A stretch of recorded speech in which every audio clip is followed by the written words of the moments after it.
right, I'd request you to stay on with me. Now, United Nations spokesperson Stephanie Dujarric has called Israeli Prime Minister Benjamin Netanyahu's visit to Syria concerning. He's also urged Israel to agree to the 1974 disengagement agreement. Let's listen in. Yeah, I mean, I think this very public visit is concerning, to say the least. We call on Israel to respect the disengagement, 1974 disengagement agreement. As you'll recall, in the recently passed resolution 2799, the Security Council called for the full sovereignty, unity, and independence and territorial integrity of Syria. This is also an issue that was raised during the recent meeting between Najat Roshdi and the Foreign Minister of Syria. Now, this comes as Netanyahu visited Israeli troops deployed in southern Syria, drawing strong condemnation from the government in Damascus, which denounced the trip as a violation of sovereignty. Israel expanded its military presence in southern Syria after the ousting of Bashar al-Assad last December, seizing positions east of a UN-patrolled buffer zone that separates the Israeli-occupied Golan Heights from Syrian territory. And I do have Dr. Punsara Amarasinghe, my guest, who's joining me from, of course, Colombo. Now, I want to begin by asking you, of course, now this is a big statement that has been made. How do you feel about it? Well, ironically, this comes after the meeting between President Shara from Syria with President Trump at White House. At White House, there was a kind of a slight ray of hope that the Syria would do everything to renew ties with Israel. But this recent visit made by Benjamin Netanyahu seems to have shattered all these expectations. And we need to understand this whole trajectory based on the geopolitical escalation, in particular after the fall of Assad regime in 2024 December. If you can clearly recall, since December, Israelis have been intensifying their strikes in South Syria, in southern part of Syria, at unprecedented level. In particular, I think you clearly mentioned about the 1974 disengagement agreement and the UN Security Council resolution. And in terms of those resolution and the agreement, and this seems to be a blatant violation of Syria's own sovereignty. But my question is, has it been concerned by Tel Aviv? Because for past 12 months, for past several months, especially since the fall of Assad's regime in Syria, you can clearly see that Israelis have made a significant incursion into Syrian mainland by occupying a significant position from the Golan Heights.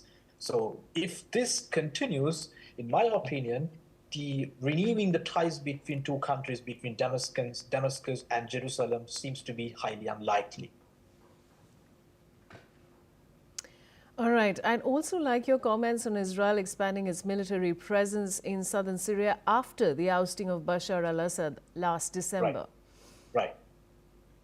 Yeah, I think from Israeli point of view, and they have depicted this as a kind of a temporary defensive position. This is what IDF spokesperson has come up with. Because you know that in Syria, there is a considerable number of Druze, the Druze population. And when Israelis fastened their intensifying military attacks in Syria, they came up with a defense indicating that they need to protect the Druze community stuck in Syrian civil war. And also, Assad regime was kind of a great stalemate or an obstacle for Israelis for more than several decades. But after the fall of Assad's regime, I think Tel Aviv, the Israelis, have considerably leveraged their strategic position towards Syria, in particular in terms of occupying the whole Golan Heights. Right, and which seems to be something really, really crucial in terms of Israeli strategic perspectives. All right. I appreciate your joining me on the broadcast. Thank you for joining us on NewsX World. And now moving on. Now, European Union Commissioner for the Mediterranean, Dubravka Sueka says that more international support is needed to stabilize the Palestinian fiscal situation, adding that the bloc recognized the progress made by the Palestinian Authority on key reforms in exceptional circumstances. She also noted that the EU firmly believes that Palestinians must have a real and decisive role in shaping their own future, including governance across the West Bank, East Jerusalem and Gaza. These remarks came during the inaugural meeting of the Palestine Donor Group, a platform bringing together key international partners to support a reformed and well-functioning Palestinian Authority.